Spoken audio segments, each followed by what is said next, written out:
할렐루야.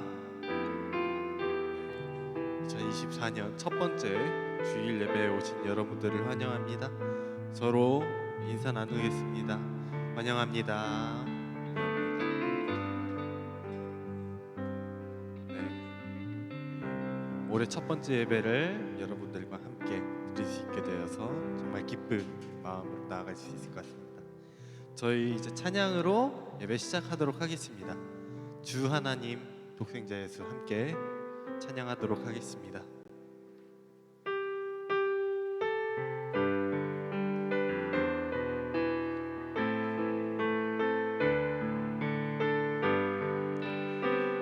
주 하나님, 주 하나님, 독생자 예수 날 위하여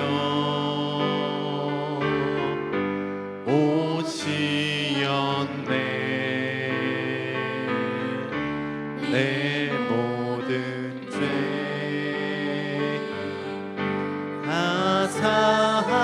사하시고 죽음에서 부활하신 나의 구세주 살아계신 주 나의 참된 소망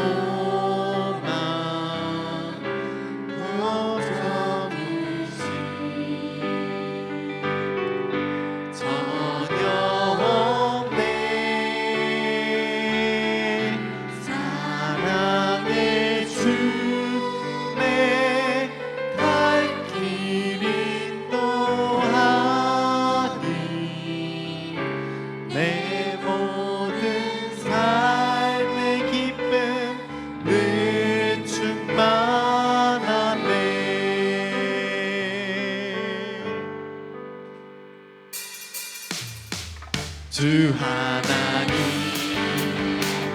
독생자 예수 날 위하여 오시었네. 내 모든 죄 다 사하시고 죽음에서 부활하신 나의 구세주 살아계신 주 나의 참된 소망 걱정 의심 전혀 없네. 사랑의 주의 갈 길 인도하니 내 모든 삶의 기쁨은 주 안에서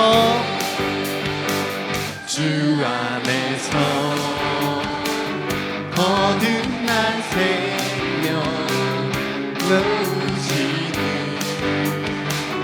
주의 사랑 참 기쁨과 확신 가지고 예수님의 도우심을 믿으며 살리 살아계신 주 나의 참된 소망 걱정 의심 전혀 없네. 사랑의 주의 갈 길 인도하니 내 모든 삶의 기쁨을 주마. 그 언젠가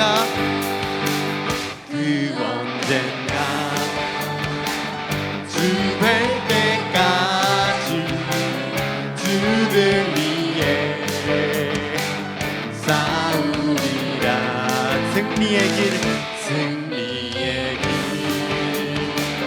멀고 험해도 주님께서 나의 앞길 지켜주시니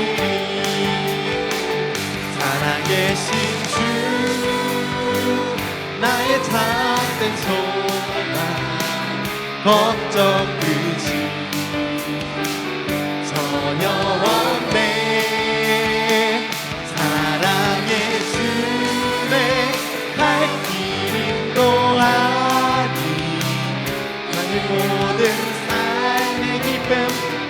살아계신 주, 살아계신 주, 나의 삶의 소망, 걱정 근심 전혀 없네. 사랑의 주의 인도하니 내 모든 삶의 기쁨. 이어서 찬양하겠습니다. 다 와서 찬양해, 다 와서 찬양해, 사랑을 주신 주 찬양해, 사랑해 우리 주님, 생명 주셔. 소리쳐 찬양해, 소리쳐 찬양해, 기쁨을 주시는 우리와 찬양의 제사 드리며 주님께 경배해. 다 와서 찬양해, 찬양해, 찬양해 주님, 찬양해 주님, 우리와 찬양해, 찬양해, 찬양해 주님, 찬양해 주님. 처음부터 찬양하겠습니다. 다 와서 찬양해, 다 와서 찬양해, 사랑을 주신 주 찬양해, 사랑해 우리 주님, 생명 주셨네. 소리쳐 찬양해, 기쁨을 주시는 우리와 찬양의 제사 드리며 주님께 경배해. 다 와서 찬양해, 다 와서 찬양해, 찬양해, 찬양해 주님, 찬양해 주님, 우리와 다 와서 찬양해, 찬양해, 찬양해 주님, 찬양해 주님. 마지막으로 찬양합니다. 다 와서 찬양해, 다 와서 찬양해, 찬양해, 찬양해 주님, 찬양해 주님, 우리와 와서 찬양해, 찬양해, 찬양해 주님, 찬양해 주님, 우리와. 저희 기쁨의 박수 올려드리기 원합니다.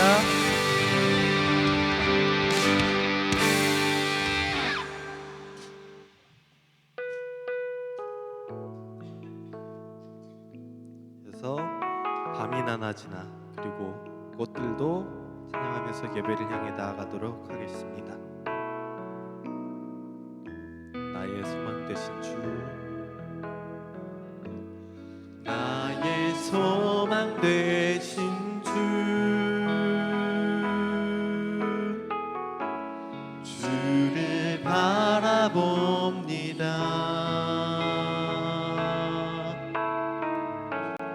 다시 오실 나의 왕 예수, 주를 기다립니다.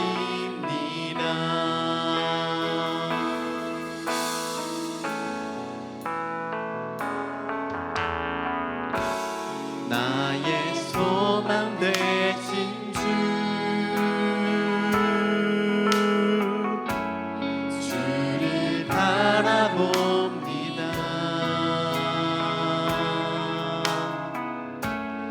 다시 오실 나의 왕 예수,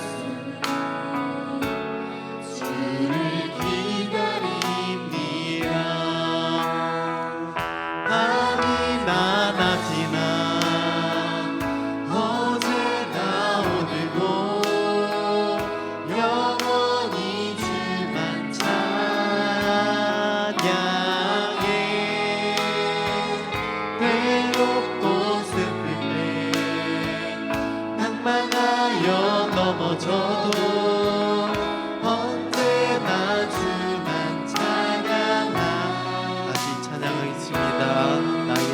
되신 주,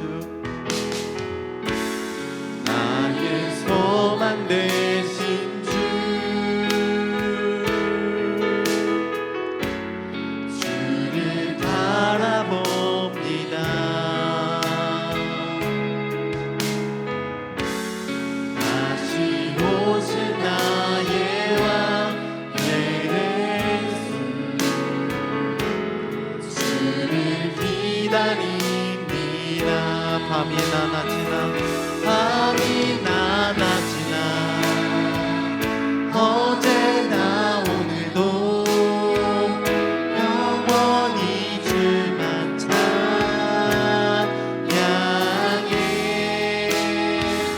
외롭고 슬플 때 낭만하여 넘어져도 언제나 주만 찬양. 한 번 더 찬양합니다. 밤이나 낮이나 밤이나 낮이나 어제나 오늘도 영원히 주만 찬양해.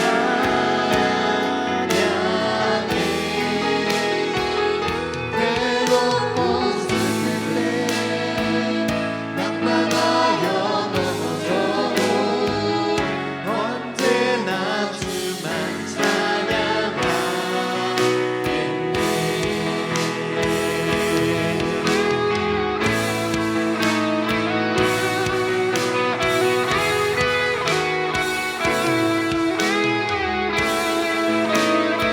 이어서 찬양가 있습니다. 이곳에 생명샘 솟아나, 이곳에 생명샘 솟아나 눈을 홀짝 지나갈 때에 언제나 열매 맺히고 웃음소리 넘쳐나 그날의 하늘이 열리고 그날의 하늘이 열리고 모든 이가 보게 되리라. 마침내 꽃들이 피고 영광의 주가 오시리라. 꽃들도 부익도 바람도 넓은 바다도 찬양하라 찬양하라 예수를. 하늘을 울리며 노래해 나의 영혼아.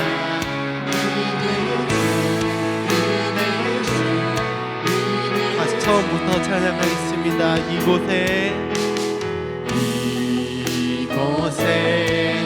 생명샘 솟아나 눈물 홀짝 지나갈 때에 어자나 열매 맺히고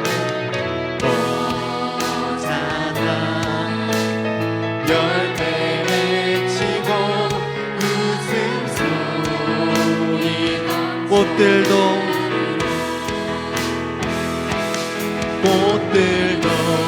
구름도 바람도 넓은 바다도 찬양하라 찬양하라 예수를.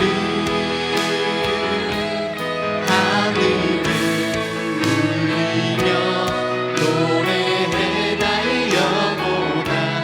은혜의 주. 다시 찬양하겠습니다. 꽃들도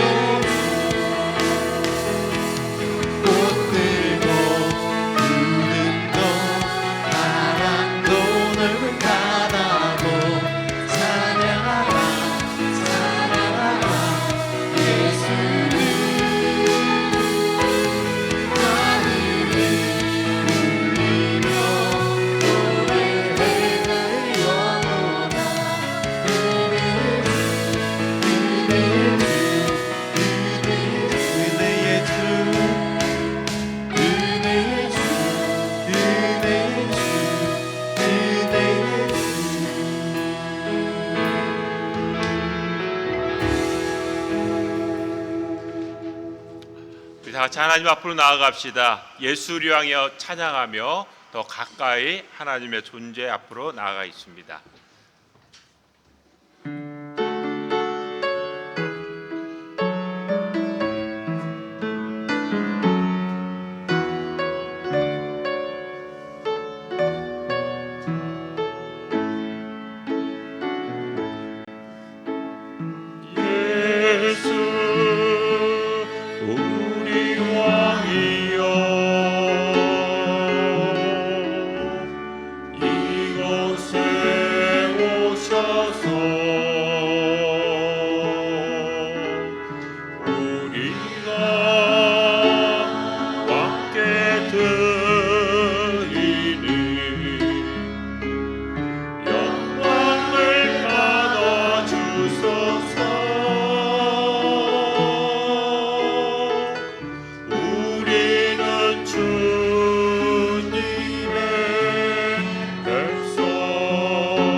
조용한 기도로 하나님 앞으로 나아갑시다.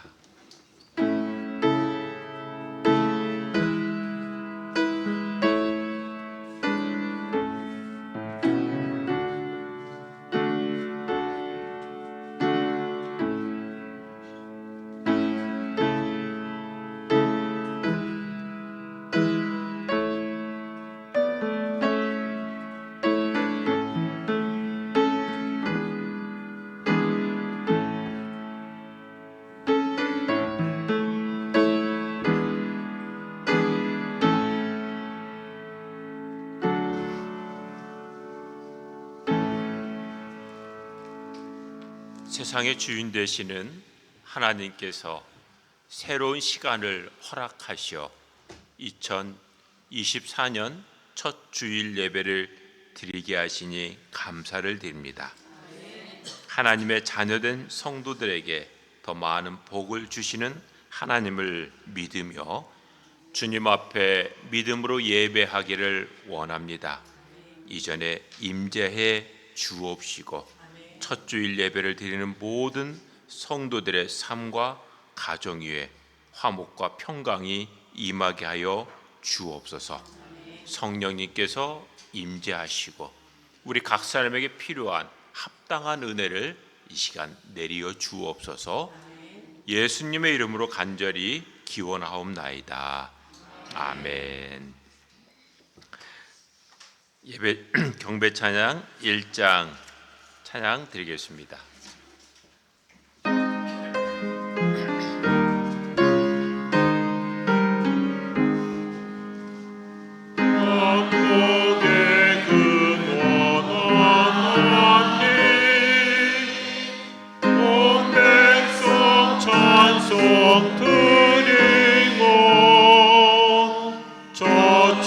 천사여 찬송하세.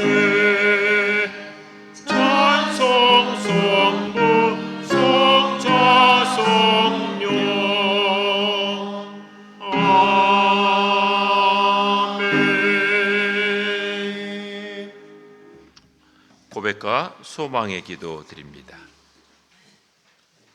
기도합니다. 시간의 주인 되시며 저의 모든 것과 하늘의 별들을 주관하시는 하나님, 하루를 살아가는 인생들에게 하늘을 가게 하고 새로운 시간을 주신 은혜에 감사합니다. 저희를 향하신 하나님의 뜻이 무엇인지를 깊이 생각하지 않고 새해를 꿈꾸었습니다. 하나님의 일은 뒷전으로 미루어 놓고 세상 성공만을 생각하며 한 해를 출발하였습니다. 주님을 구주라 고백하면서도 새해에는 하나님만 신뢰하며 따르고자 하는 결단은 없습니다.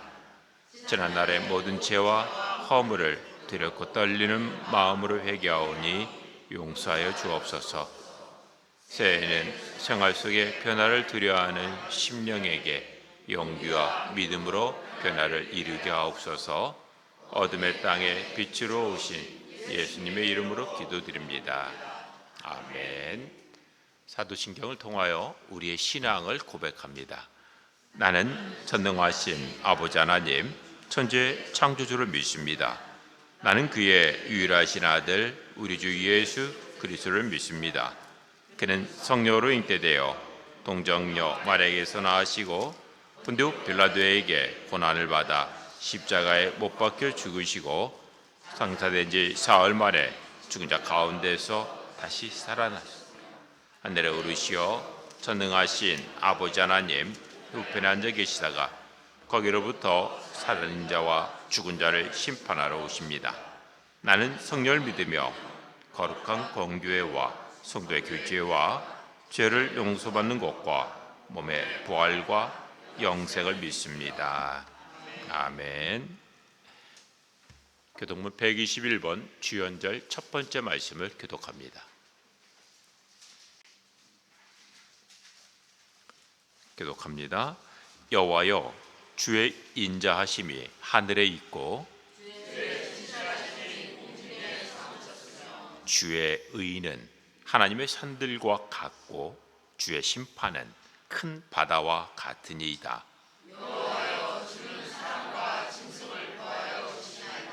하나님이여, 주의 인자하심이 어찌 그리 보배로우신지요. 그들이 주의 집에 있는 살진 것으로 풍족할 것이라. 진실로 생명의 원천이 주께 있사오니 주를 아는 자들에게 주의 인자하심을 계속 베푸시며 아멘. 예배 찬양 32장 이어서 88장 찬양드립니다.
반드시 물리치서 너를 지키네. 온 세상 날 보려고 주 예수 안 버려 끝까지 너를 돌아보시니. 주는 저 산 밑에 백화 빛 나는 새벽별 이 땅 위에 비길 곳이 없도다. 내 맘에 모여서 주님을 따르면 길이 길이 나를 사랑하리니. 물불이 두렵지 않고 장곡도 겁없네. 주는 높은 산성 내 맘 계시라. 내 영혼 먹이시는 주를 내누리고 나 친히 주를 뵙기 원하네. 주는 저 산 밑에 빛과 빛나는 새벽별 이 땅 위에 비길 곳이 없도다.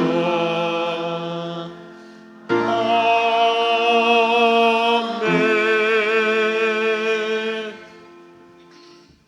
기도 드리겠습니다. 하나님을 찬양합니다.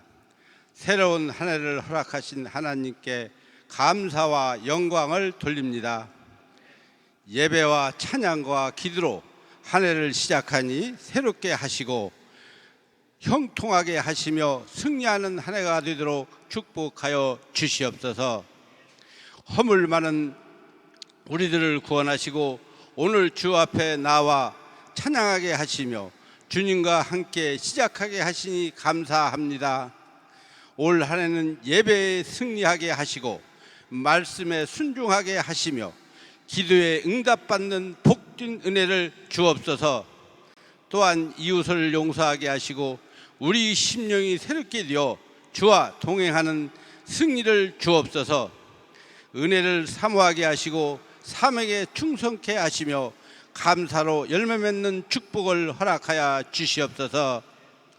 대한민국을 축복하사 복지국가가 되게 하시며 정의사회가 구원되게 하시고 하나님을 경외하여 회개하고 돌아오는 복음의 역사가 있게 하여 주시옵소서. 한국 교회를 기억하시고 민족과 세계를 품고 기도할 때 다시금 이 나라의 복음의 불길이 타오르게 하옵소서. 주님, 전국 성결교회 부흥의 불길을 주옵소서. 우리 교회가 부흥함으로 이웃이 살게 하시고 죽어가는 수많은 영혼들을 주님 앞으로 인도하는 구원의 방주가 되게 하옵소서. 이를 위하여 새로운 직분을 나누어 받았사오니 충성을 다하여 주님께 영광 돌리는 한 해가 되게 하옵소서. 또한 소원이 있어 지금껏 부르짖은 기도한 성도들의 응답받는 한 해가 되게 하옵소서. 질병이 있어 고통받는 성도에게는 치유의 하나님을 만나게 하시고 직장을 잃은 자에게는 직업을 허락하시며 가난한 성도에게는 물질의 복을 허락하여 주시옵소서. 오늘 강단에 세우신 목사님과 교회를 위해 수고하시는 교역자분들과 동역자분들을 위해 기도합니다. 올 한 해도 입술에 철장 권세를 주셔서 말씀이 선포될 때마다 하나님의 온전하시고 기뻐하신 뜻에 전달되게 하옵소서. 그 말씀에 회개하고 결단하는 역사가 이루어지게 하옵소서. 첫 주일 예배를 기쁘게 흠양하시기를 원하시며 새해 새날에 새 힘을 주시는 예수님 이름으로 기도합니다. 아멘.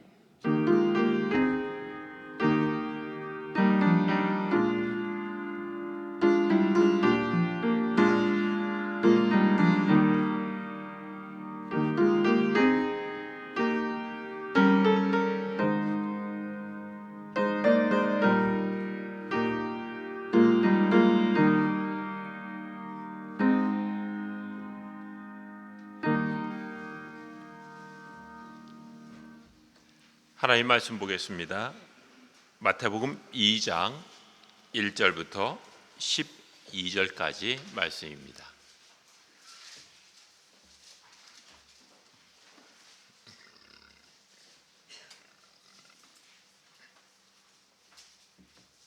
마태복음 2장 1절부터 12절 교독합니다. 헤롯 왕 때에 예수께서 유대 베들레헴에서 나심에 동방으로부터 박사들이 예루살렘에 이르러 말하되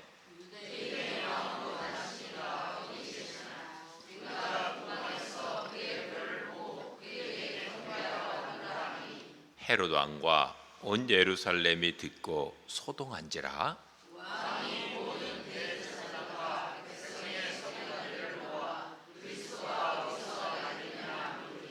이르되 유대 베들레헴이오니 이는 선지자로 이렇게 기록된 바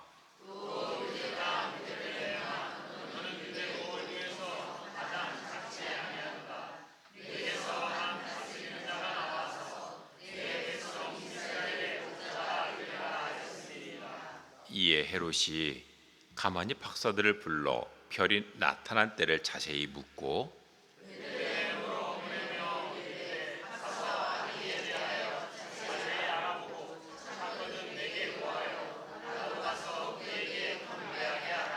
박사들이 왕의 말을 듣고 갈새 동방에서 보던 그 별이 문득 앞서 인도하여 가다가 악이 있는 곳 위에 머물러 서 있는지라.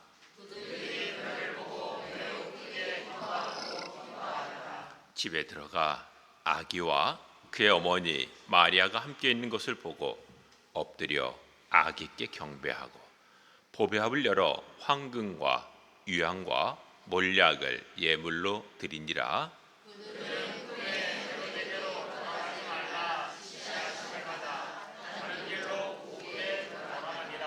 아멘. 복되고 거룩한 주일을 맞이했습니다. 특별히 우리가 해가 바뀌면 특별히 여겨지는데 특별히 새해 첫 주일을 맞이했습니다. 올 한 해도 하나님의 은혜 가운데 날마다 승리하실 뿐만 아니라 또한 모든 예배가 오늘 드려지는 성공적인 예배처럼 앞으로 52주 동안 진행되어지는 모든 예배가 하나님 앞에서 성공적인 예배, 은혜가 있는 예배, 풍성한 생명이 있는 예배 되기를 축원합니다. 우리 송구 영신 예배 때 새해 인사 한번 나눴는데 한 번 더 나눠도 문제되지는 않죠? 예, 우리 새해 복 많이 받으세요. 서로 인사 나누도록 하겠습니다. 새해 복. 네, 하나님께서 여러분에게 복 많이 주시기를 바랍니다. 여러분 새해 복 많이 받으세요. 네. 새해가 되면 저마다 때로운 소망들 갖고 시작을 합니다. 새해 기대하는 소망들 하나님 앞에서 이루어지는 은혜와 복. 하나님이 우리에게 많은 것을 주시지만 복을 복으로 느끼지 못하는 부분들도 있습니다. 우리가 미처 알아차리지 못하는 복도 여러분 가운데 있음을 발견하고 감사하며 하나님과 동행할 수 있는 그러한 의미 있는 2024년 될 수 있기를 바랍니다. 오늘은 교회력으로 볼 때는요, 주연절입니다. 주연절.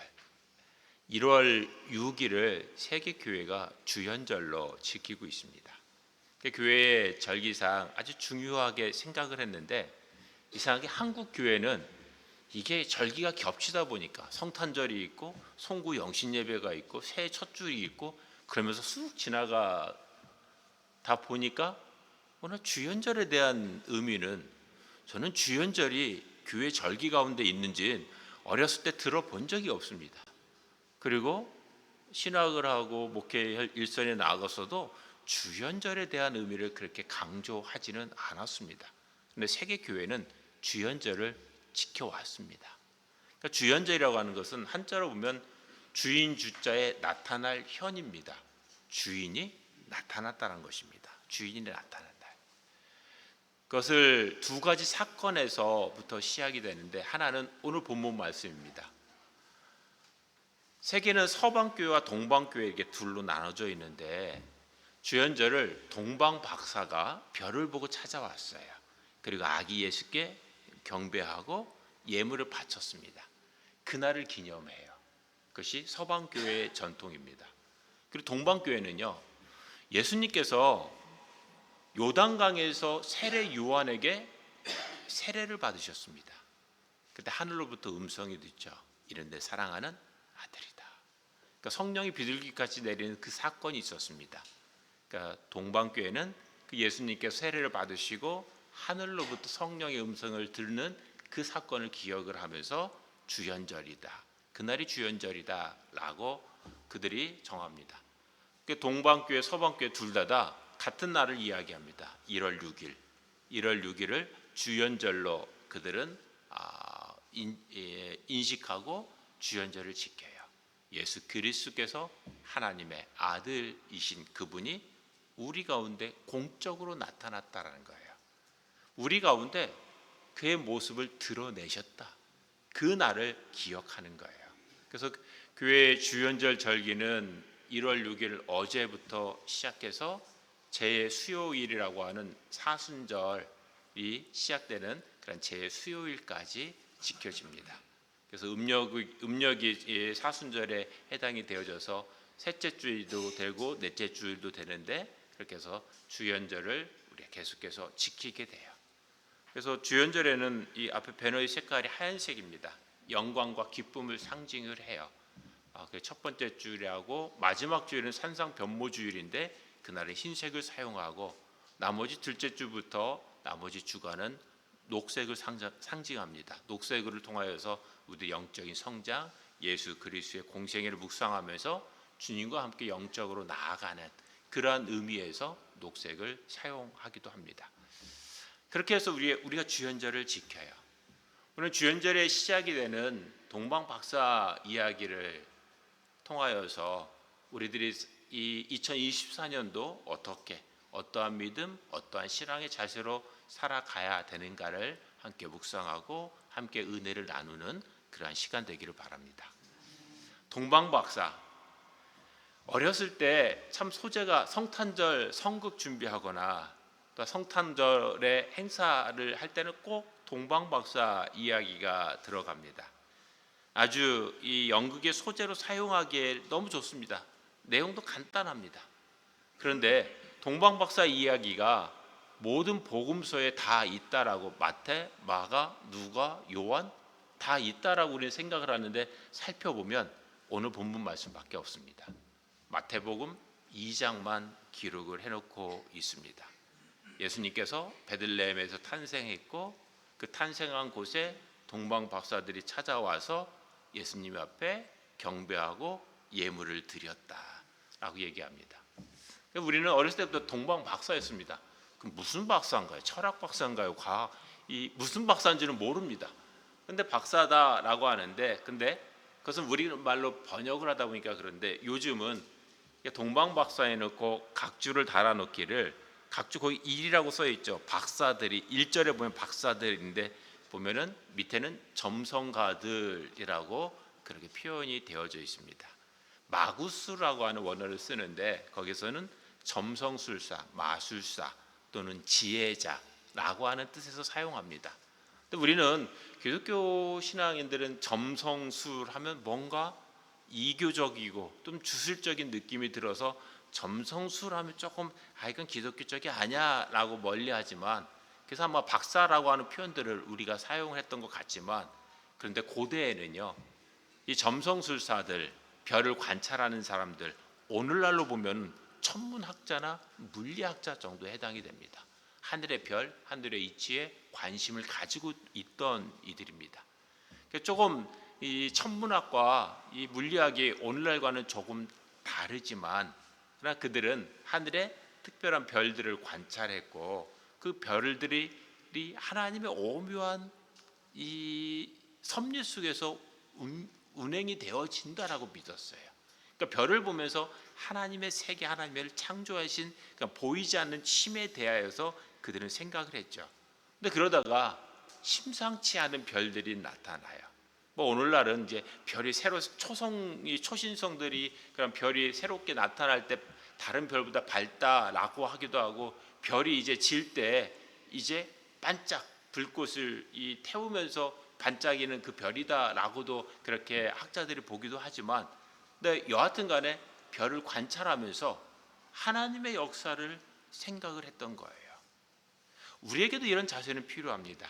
오늘날은 자연을 멀리하다 보니 사실은 우리가 신앙을 성경 안에서 찾을 수 있습니다. 또한 보이지 않는 세계 속에서 찾을 수 있습니다만, 그런 하나님이 만드신 자연을 통하여서도 우리는 하나님을 발견할 수 있습니다. 놀랍습니다. 과학을 알면 알수록, 수학을 알면 알수록, 우주를 알면 알수록 우리가 하나님의 세계가 오묘하다라는 거예요. 과학자들은 지구에서 떨어져 나간 것이 달이라고 그래요. 우리는 달이 그냥 우연히 있는 줄, 지구의 조각이 달이랍니다. 근데 참 놀라운 것은 지구와 달의 간격이 너무나 놀랍다라고 과학자들은 얘기해요. 우연히 지구에서 조각이 떨어져 나가서 달이 됐는데 그 달이 적절한 위치에 있기 때문에 오늘날 지구와 이 안정적인 관계를 유지한다라는 거예요. 달에 의해서 밀물과 썰물이 생기잖아요. 달에 의해서 밀물과 썰물이 나타난 이 현상이 이 바다의 생명을 지켜줄 뿐만 아니라 이 지구 안에의 변화들을 일으키는데 너무나 놀랍다는 거예요. 또 지구의 기울기가 23.5도라는데 이것이 없었다면 지금 우리가 사계절을 맞이하지 못할 겁니다. 근데 너무나 놀라운 일들이 알면 알수록 이 지구라고 하는 어마어마한 것들을 하나님이 어떻게 이렇게 아름답게 또한 이렇게 오묘하게 만들었을까를 우리는 과학을 조금만 이해하면 더 깊게 알 수가 있어요. 그 당시의 점성술사들은 현대 과학은 용납하지는 않습니다. 태양계와 은하계 우주의 메커니즘을 그들이 정말 계산했다라고 볼 수는 없고, 그들의 과학적 수준은 낮은 것으로 생각을 하지만, 그러나 그들이 하늘에 별들의 그 세계를 만드신 하나님에 대해서 찾으려고 했던 탐구의 마음들은 오늘날 우리들에게도 필요하다. 오늘날 그리스도인들은 그러한 영적인 점성술사가 돼야 된다. 하늘의 별들을 바라보면서 하나님이 우리에게 주시고자 하는 그 마음들, 모든 생명을 가능케 했던 그런 하나님의 세계를 알아가는 일들은 반드시 필요하다는 거예요. 우리는 눈에 보여지는 것들만을 믿는 그러한 이성적 합리성을 추구하는 사회에 살다 보니까 어느 날부터 보여지지 않는 세계에 대한 힘들을 자꾸 잃어가고 있습니다. 그런데 하나님은 말씀으로 보이지 않는 그 어떠한 근원적인 힘을 통하여서 하늘의 세계를 펼치셨습니다. 또한 우리 가운데 하나님의 섭리가 오묘하게 운행이 되어지고 있다는 사실들은 우리들은 영적인 점성술사가 되어져서 우리들은 볼 수도 있고 깨달을 수도 있고 또한 그것을 증거할 수도 있는 삶을 살아가야 됩니다.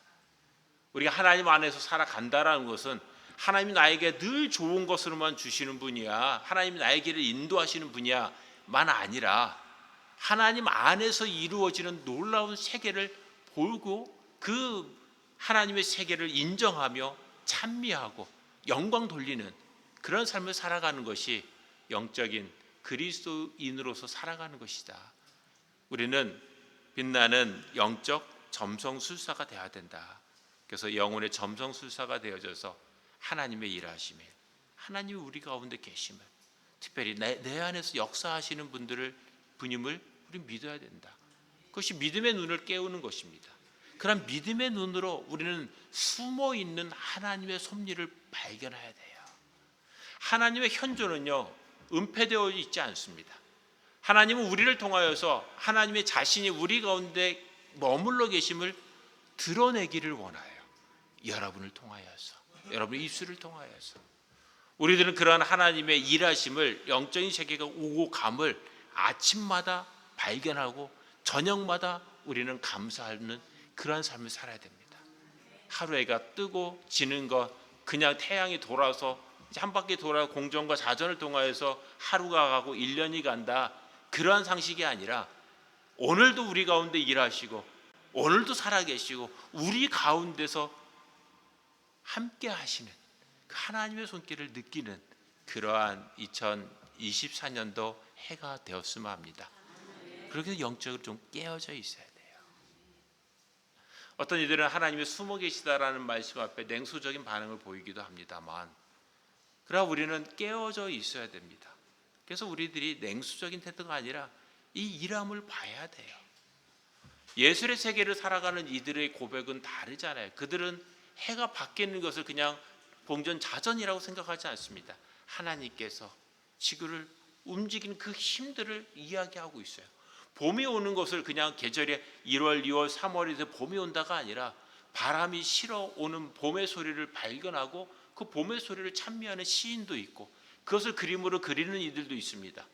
그리스도인들은 그렇게 일을 하시는 하나님의 세계를 영으로 바라보고 영적으로 깨어져 있어서 하나님의 일하심을 찬양하고 고백하고 간증하며 살아가는 것이 그리스도인인 것입니다. 우리는 영으로 깨어 있어야 될 줄 압니다. 하나님의 일하심이, 하나님의 역사하심이 우리 가운데 있음을, 하나님의 통치하심이 우리 가운데 있음을 발견하고 인정하고 그 섭리와 통치를 따라서 살아가는 삶, 이것이 그리스도의 삶이다라고 할 수 있습니다. 동방 박사들, 그들은 별을 관찰합니다. 근데 별을 관찰했다기보다는 하늘의 우주의 섭리를, 근원을 발견하기 위해서 노력했다라고 할 수 있습니다. 그들은 별을 관찰하다가 뜻밖의 별을 발견하게 돼요. 유난히 밝게 빛나는 별이었겠죠. 그들은 하나의 별을 통해서 심상치 않은 기운을 느꼈을 것입니다. 그러면서 무작정 떠난 것이 아니라 아마도 그들은 문서를 찾아봤을 거예요. 문서를 찾아보고 그들이 연구했던 학문적인 성과들을 통하고 많은 학자들의 이야기를 통하여서 저 별의 의미를 헤아려 보았을 것입니다. 우리는 그냥 동방 박사 세 사람이 별을 찾아와서 예수님을 경배했다라고 그렇게만 생각합니다. 그런데 오늘날 학자들이요, 그들이 어디에서 왔을까? 그들이 과연 3명이었을까? 그들의 이 출처에 대한 의문을 갖기 시작합니다.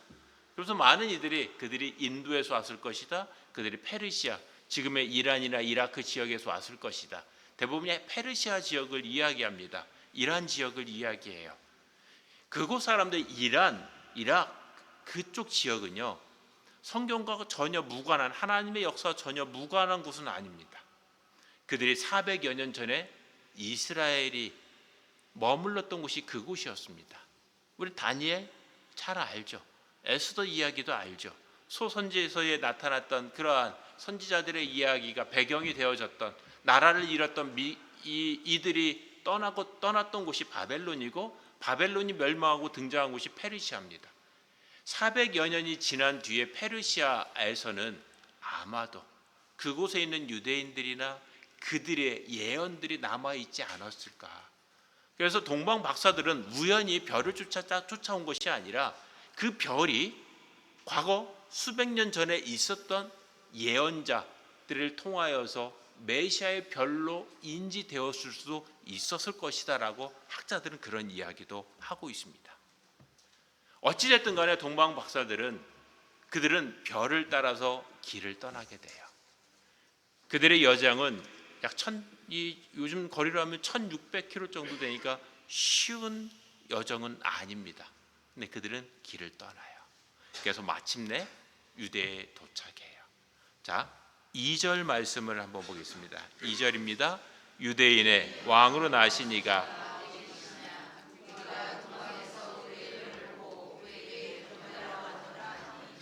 동방에서 그의 별을 봤대요. 그의 별. 그들은 확신이 있었습니다. 그의 별은 아마도 메시아의 별이다, 아니면 그들이 알 수 없는 가장 위대한 이의 별이다라고 그들은 짐작을 해가면서 그들은 그 땅에 이르게 돼요. 그 별, 그리고 그 별이 인도한 장소를 찾기를 원해요. 그런데 아직 메시아를 기다렸지만 메시아를 맞이할 준비를 하지 못한 예루살렘, 유다 땅, 베들레헴, 그곳에서는요 소동이 났어요.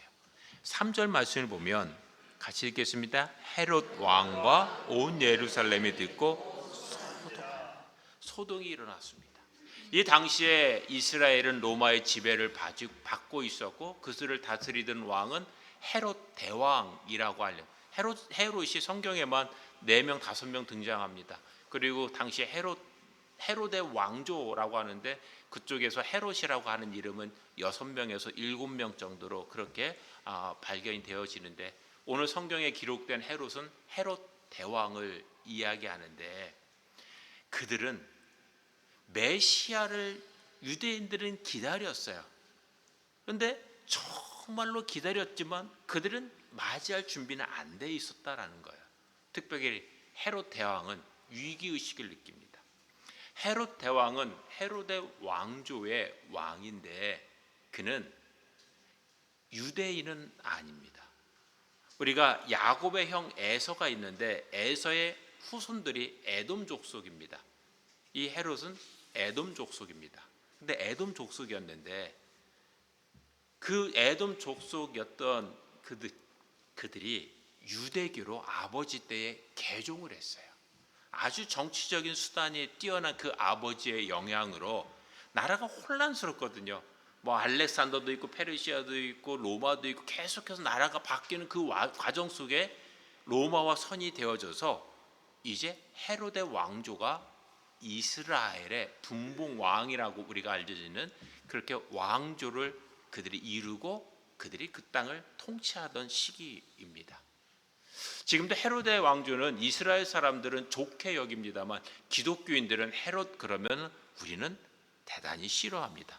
그래서 이스라엘 역사관들은 기독교인들이 헤롯 왕을 좀 좋게 여겼으면 좋겠다라고들 이야기를 한대요. 왜냐하면 다윗 성전이 무너지고 느헤미야 성전 이후에 지금의 성전 터를 일군 것은 헤롯입니다.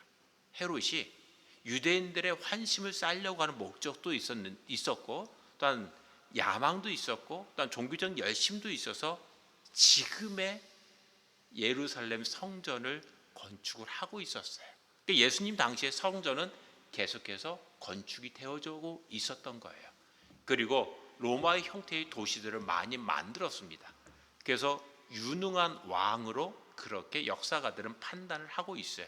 근데 우리의 기독교인들은 좋지 않은 왕이에요. 예수님을, 그러니까 그의 아들들이 계속해서 이 기독교인들과 예수님의 제자들에 대한 박해했던 모습들이 있었기 때문에 좋지 않은 왕으로 알고 있는데, 이 헤롯의 마음속에는 메시아, 다윗의 후손으로 오는 메시아가 나타났을 때 자기의 모든 것을 잃어버릴 수 있었기 때문에 왕이 태어난다라고 하는 소식은 자기에게 있어서 아주 위기였던 거예요. 그래서 그 성에 소동이 일어납니다. 그래서 헤롯은 대제사장을 부르고 서기관을 부르고 그리스도가 어디서 나겠느냐라고 묻게 돼요. 그것이 4절 이야기입니다. 그러자 대제사장과 서기관들이 그리스도의 탄생 이야기를 하죠. 자, 6절 말씀 읽겠습니다.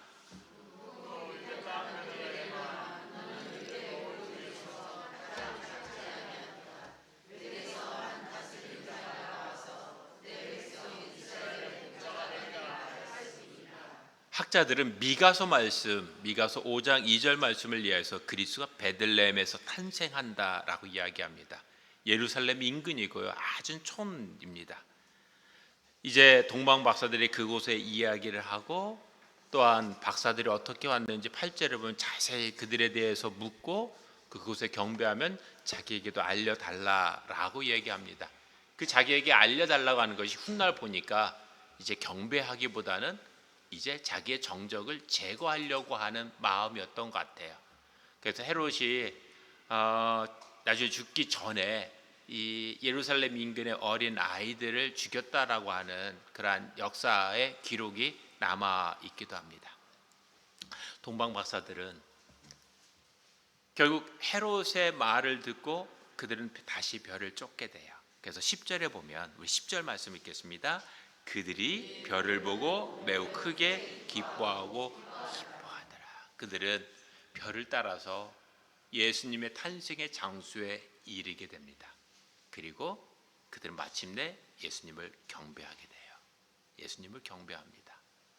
11절에 보면 그들은 아기 예수께 경배하고 보배합을 열어서 황금과 유향과 몰약을 드렸다라고 하면서 성경은 그렇게 기록을 하고 마칩니다. 동방 박사에 대한 이야기들은 훗날 기록도 있습니다. 요즘 학자들이 그러한 동방 박사들 대한 숫자들뿐만 아니라 동방 박사들의 훗날 어떻게 되어졌는가에 대한 이야기들도 이제 다른 사본들을 통하여서 이야기합니다. 그래서 훗날에 도마를 만나게 되고 도마를 통하여 세례를 받았다라고 하는 이야기들도 그렇게 교회 역사 가운데는 전래되어지고 있습니다. 동방 박사 그들의 이야기는 교회 안에서 많은 이 교회 역사를 볼 때 중심에 서 있습니다. 성탄절마다 그들에 대한 이야기를 하고 그들을 통하여서 교훈을 얻게 돼요. 다음 이 그림 한번 볼까요? 그림에 보면 보티첼리라고 하는 화가가 그린 이 동방 박사가 경배하는 장면입니다.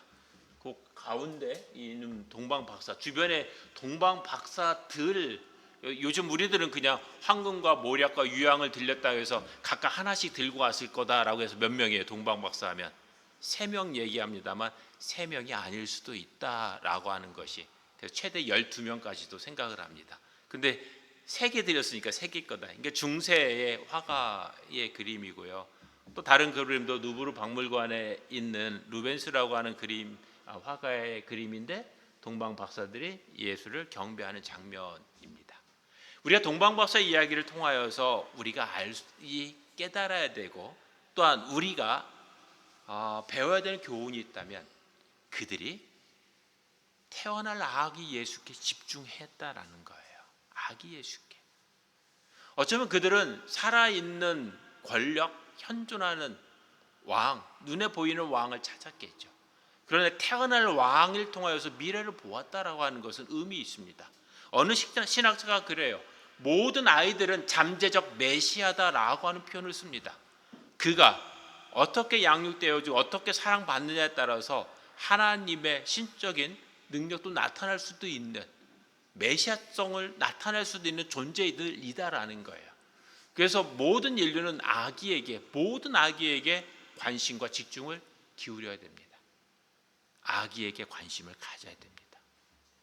태어난 생명에게 막 하나님의 보냄을 받은 이 땅의 모든 아이들에게 관심을 가져야 됩니다. 오늘날 한국이 위기다라고 할 때 가장 큰 위기는 다음 세대에 대한 위기를 이야기합니다. 교회 내에서 다음 세대 이야기들은 우리들이 오래 얘기됐죠. 근데 우리는 당연히 그냥 교회 학교가 줄어드는 현상만을 봤는데 지금 한국 전체가 출생률에 대한 이야기를 하고 있어요.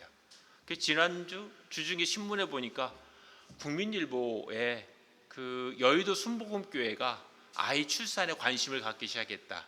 작년까지는 아이가 첫 번째 아이가 되면 100만 원을 줬고 200만 원을 줬고 최대 4명 되면 500만 원을 줬는데 올해부터 정책을 바꿔서 첫 번째 아이는 200만 원이고 마지막 4명이 태어나면 1000만 원으로 2배로 올렸다.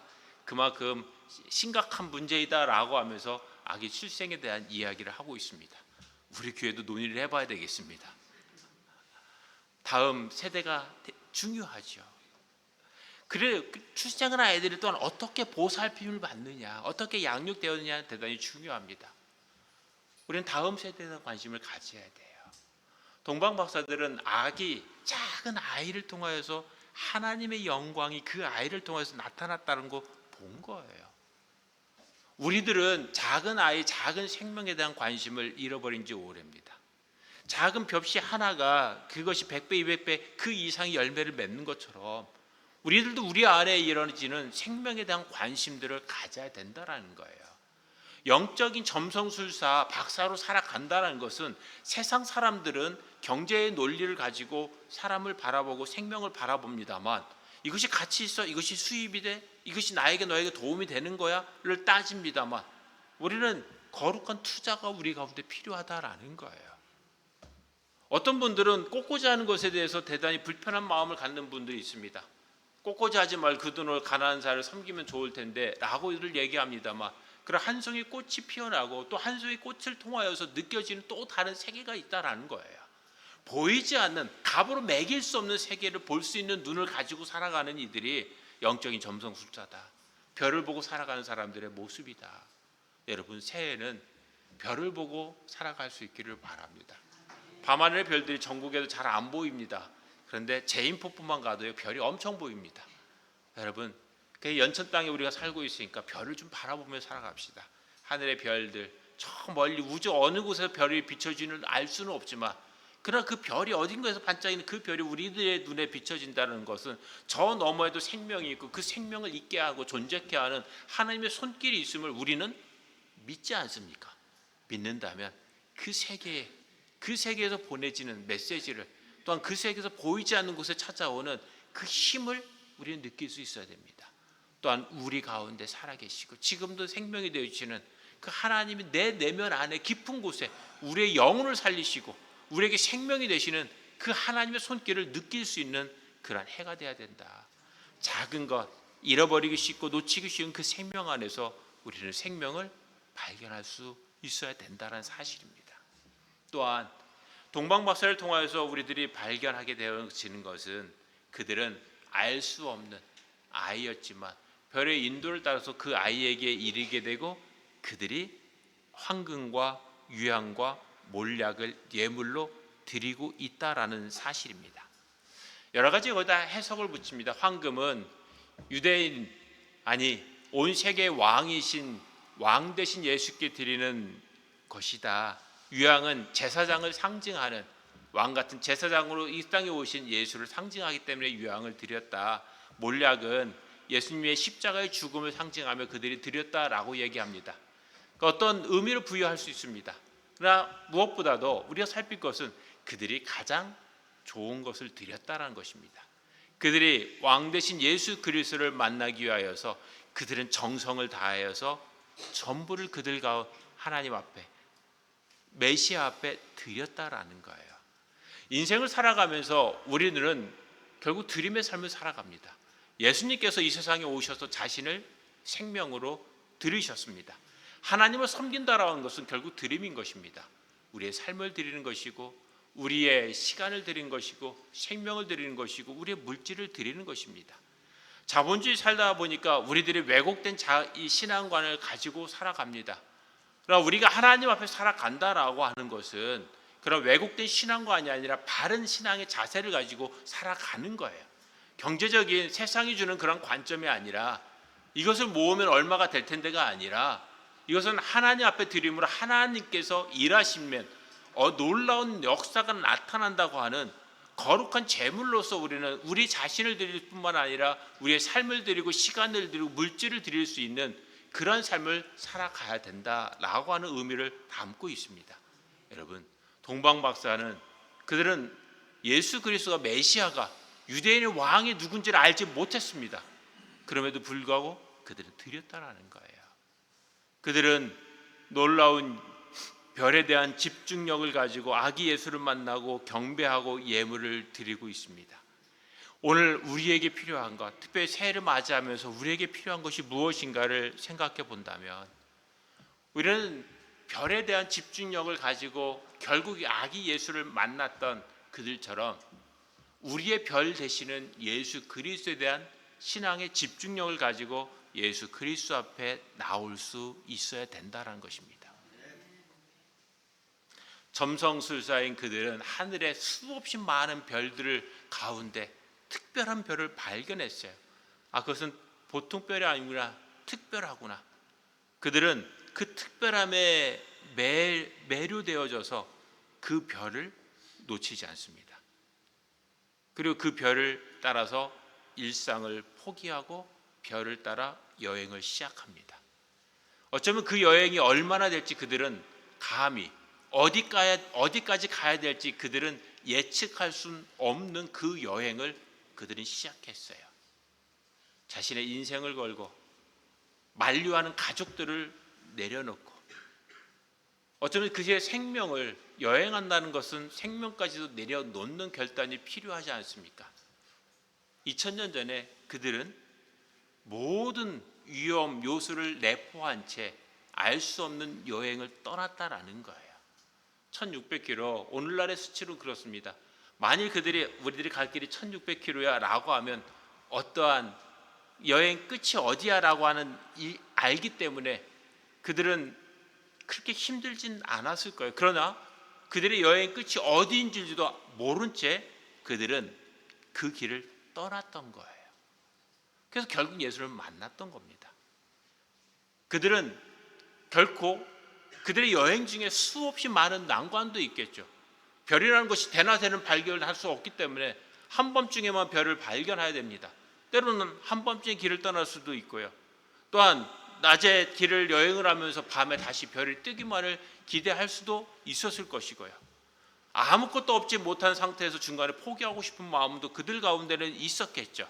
그러나 그들은 별에 대한 열정은 식지 않았다라는 거예요. 그래서 결국 예루살렘에 이르게 되었다라는 것입니다. 그들은 꿈을 놓지 않았다라는 거예요. 동방박사의 일화를 통하여서 우리들이 발견하는 것은 우리들도 하늘의 별을 만난 사람들이고 하늘의 별을 쫓는 사람들 아닙니까? 그 하늘의 별을 여러분이 유년 시절에 만났든 작년에 만났든 인생이 힘들고 어려운 시기에 만났든 어찌됐든 간에 별을 만났기 때문에 지금 이 자리에 모여서 하나님을 찬양하고 또한 올 한 해 하나님의 은혜를 기다리면서 우리는 예배하고 있는 것 아닙니까? 혹 여러분 가운데 그 별을 놓치고 있지는 않은지, 그 별을 내가 왜 이곳에 있는지를 잃어버리고 있지 않은지를 우리는 돌아보았으면 합니다. 별을 놓친 인생, 다른 얘기하면 하나님을 놓쳤다라는 것입니다. 삶과 인생이 무엇인지, 왜 내 삶을 살아가야 되는지를 놓치고 있지는 않은가. 동방 박사를 통하여서 우리는 우리 자신을 돌이켜 보았으면 합니다. 별을 따르는 열정이 식어버리면 모든 것을 다 잃어버리는 것입니다. 그동안 떠났던, 그동안 미뤄뒀고 포기했던 그 모든 것을 다 잃어버리는 거예요. 혹 여러분 가운데 그런 열정이 식었다면 다시금 하늘의 별들을 볼 수 있기를 바랍니다. 동방 박사들 자신들이 왜 순례를 시작했는지 부단하게 생각했겠죠. 아마 그 생각이 없었다면 그들은 다시금 원래의 자리로 돌아갔을 거예요. 오늘 우리들의 삶이 그렇습니다. 우리는 하늘의 별을 바라보며 길을 떠난 사람들입니다. 세상 사람들은 그 별이 어디에 있느냐, 그 별은 그냥 2000년 전에 잠시 피어올랐다 사라진 그 별이다라고 하는 이들도 있겠지만, 그래도 이곳에 오늘 계신 여러분들은 하늘의 별을 바라보는 자들 아닙니까? 그 별이 어둠 세계 속에서도 아직도 밝게 빛나고 있고, 그 별이 아직도 우리 가운데 있고, 그 별을 따라서 인도하는 네가 있다라고 믿고 있는 우리들이라면 다시 그 별에 대한 열정을 회복했으면 좋겠습니다. 그 별에 대해 별을 따라가서 우리들의 한 해가 시작이 되었으면 합니다.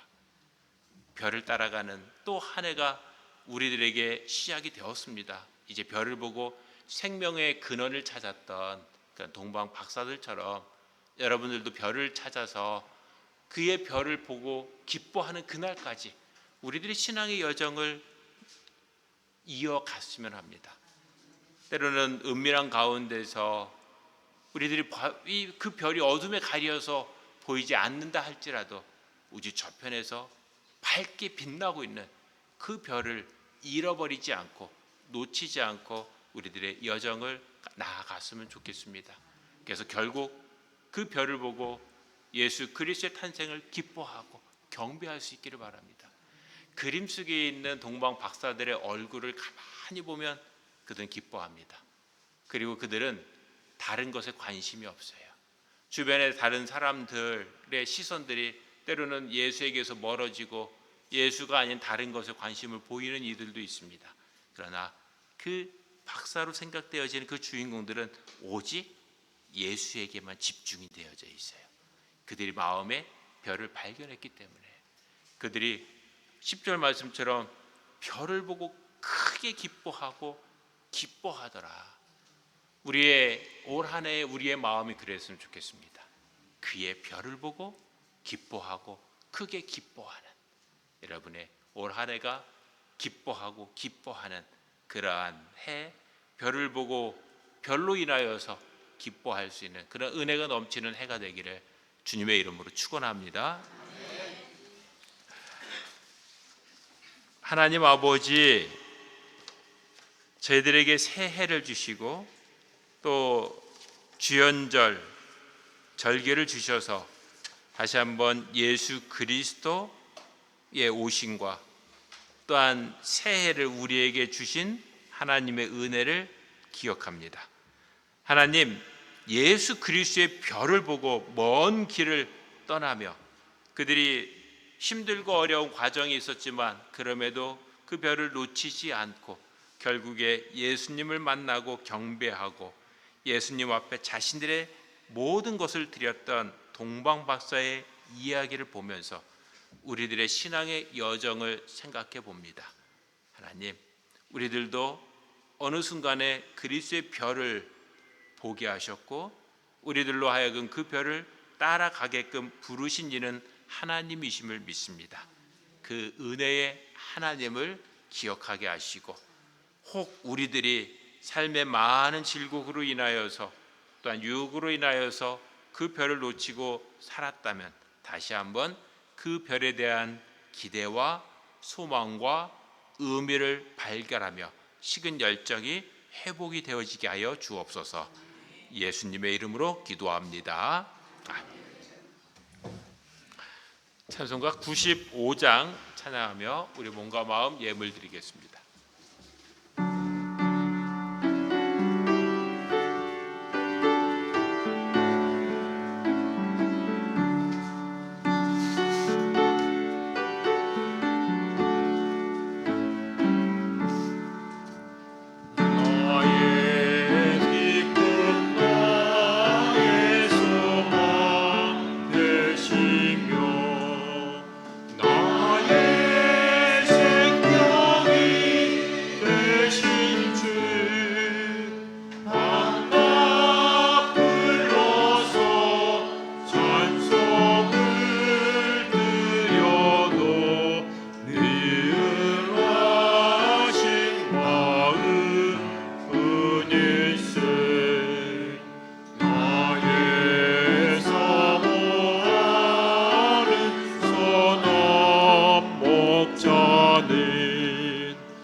모든 생명과 모든 시간의 주인 되시는 하나님께서 하루만을 살게 하는 인생에게 올해를 주시고 지난 해를 주시고 또한 영원을 주셔서 그 영원을 소망하며 살아가게 하신 줄 믿습니다. 그 복의 근원이시고 모든 것의 시작이 되시는 하나님의 은혜가 오늘날까지 저희 가운데 있음을 발견하고 고백하며 주님 앞에 저희를 드리고 시간을 드리고 또 삶의 열매들을 드립니다. 언제나 좋은 것으로 채워주신 이는 하나님이시고 숨쉬는 순간마다 저희들이 미처 알지 못하고 깨닫지 못하지만 이 일을 하고 계시는 분은 하나님이신 것을 믿기에 이 시간 감사의 마음들을 모으고 모아서 주님 앞에 올려드립니다. 이 시간 이만큼이라도 주의 은혜를 깨닫게 하시고 주님의 사랑을 느끼게 하시고 주님의 일하심을 고백하며 이 시간 저희의 마음의 사랑의 신앙의 일부를 봉헌하오니 주님 기쁨으로 받아주시옵소서.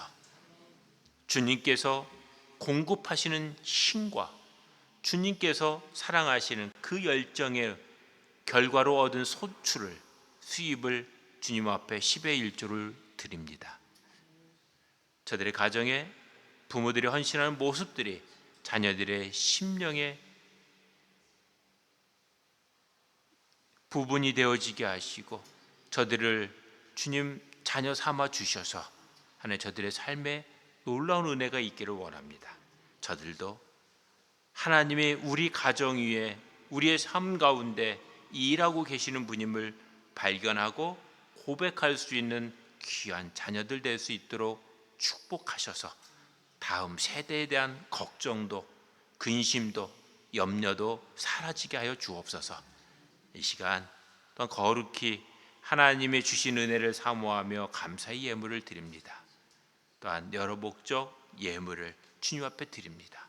이 모든 것이 하나님의 일하심을 믿기에 하나님의 역사하심을 믿기에 또한 하나님이 우리들에게 복 주시는 복의 근원 되심을 믿기에 하나님 저희들의 신앙의 고백과 결단과 삶의 존재의 이유로 드리오니 주여 받아주시옵소서. 저에게 허락하신 한 해를 살아가는 동안 지키시고 보호하여 주시는 은혜를 기대합니다. 하나님 결코 시험에 들지 말게 하시고 하나님 살아계심을 늘 발견하며 임마누엘 되신 하나님과 동행하는 그런 한 해가 될 수 있도록 축복하여 주옵소서. 하나님의 계획하신 일들 앞에 하나님 망설이지 아니하며 함께 동참하고 동행함으로 하나님과 함께하는 은혜를 누리는 복된 한 해가 될 수 있도록 인도하시고 저희들의 삶을 통하여서 그리스도의 향기가 드러나며 또한 하나님 앞에 올릴 만한 아름다운 근거들이 우리의 삶 속에 나타날 수 있도록 축복하여 주시옵소서. 이 땅의 삶을 살아가는 동안 부족함이 많습니다. 무엇보다도 육체의 연약함이 하나님 앞에 나아가는데 장애가 되지 않게 하여 주옵소서. 하나님 불편한 몸에 생기를 주셔서 날마다 강건함으로 주님을 찬양하고 영광 돌리게 하시고 얽히고 설킨 문제들이 형통의 은혜로 말미암아 풀려져서 하나님 그것들이 우리들의 삶의 변명거리가 되어지지 않게 하여 주시옵소서. 변명을 늘어놓는 인생이 아니라 우리 주님만 바라보고 주님만 섬기며 주님 주시는 은혜로 복되게 살아갈 수 있는 그러한 2024년도 새 해가 되어지게 하여 주옵소서. 이 시간 하나님의 생명이 돌보심이 필요한 이들을 기억하시고 저들을 회복시키셔서 저들의 입술을 통하여 우리 주님 살아계시고 나에게 은혜를 베푸셨습니다 라고 고백할 수 있도록 축복하여 주옵소서. 모든 것 주님께 맡기고 주님 주시는 은혜를 기대하며 감사하며 축복하며 우리 주님 예수님의 이름으로 기도하옵나이다. 아멘. 다시 한번 한 해를 맞이한 여러분 모두 위에 하나님의 은혜가 있기를 바랍니다. 그래서 올 한 해에는 정말로 알차고 또 아름다운 결실들 많이 맺는 그러한 한 해가 될 수 있기를 다시 한번 축원해 드립니다. 우리 함께 기도할 제목들이 생기고 있습니다. 우리 먼저는 우리 이번 주간에 이영희 권사님 입원하게 되었습니다. 아마 소식을 들은 분들도 있는데 우리 함께 위해서 기도해 주셔서 속히 회복될 수 있도록 여러분 함께 기도해 주시기를 부탁드립니다. 우리가 신년 감사 주일로 지키게 됐는데 우리 새로 해가 베낄 때마다 우리들은 마음이 결단합니다. 그래서 매 주일이 바라기는 신년이었으면 좋겠어요. 매주일 결단했으면 좋겠는데 매 주일 사실은 그리스도인들은 오늘에 대한 감사소에 살아간다는 것은 매주가 신년이다라는 거예요. 그래서 크리스마스는 에브리데이 크리스마스가 된다. 매일매일이 크리스마스가 돼야 된대요. 그러니까 메리 크리스마스가 아니라 매일이 크리스마스가 되었으면 좋겠어요. 그래서 매 신년마다 우리 하나님의 은혜입니다라고 고백하듯이 올 2024년도에도 올 모든 예배가 은혜입니다. 모든 날들이 은혜입니다라고 기대하며 소망하면서 아름다운 결실 있는 해가 되었으면 합니다. 우리 학생회가 이번 주간에 수련회를 다녀옵니다. 요즘 학생회 수련회가 예전하고 많이 달라졌습니다. 옛날에 3박 4일 일정이죠. 요즘은 짧습니다. 애들이 시간들이 아주 짧아요. 그래서 1박 2일로 다녀오게 되는데 짧은 기간 동안 오고 가는 게 안전할 뿐만 아니라 은혜 많이 받을 수 있도록 여러분 함께 기도해 주시기를 부탁드립니다. 우리 파송의 말씀 나누겠습니다. 사랑하는 성도 여러분, 우리는 세상을 변화시킬 제자로 부름받았습니다.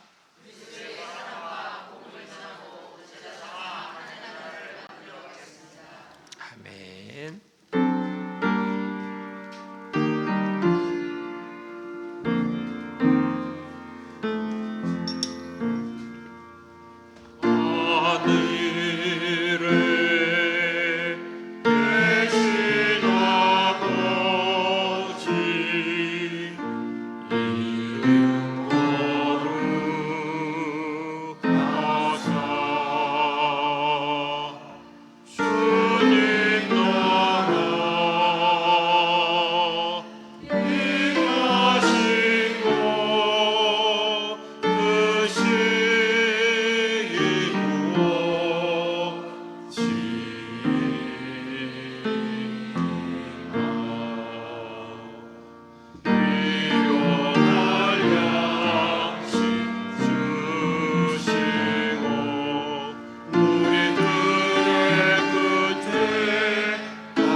지금은 우리 주 예수 그리스도의 은혜와 하나님 아버지의 그 크신 놀라우신 사랑하심과 성령님의 감동, 감화, 역사, 교통하심이 예수 그리스도의 별을 보고 기뻐하고 경배하며 그 별을 따라 우리의 새해를 살아갈 우리 사랑하는 성결 가족 위에 저들의 삶과 저들의 모든 계획과 저들의 기도의 제목들 위에 또 사랑하는 가정들 위에 영원토록 함께 하시기를 간절히 축원하옵나이다.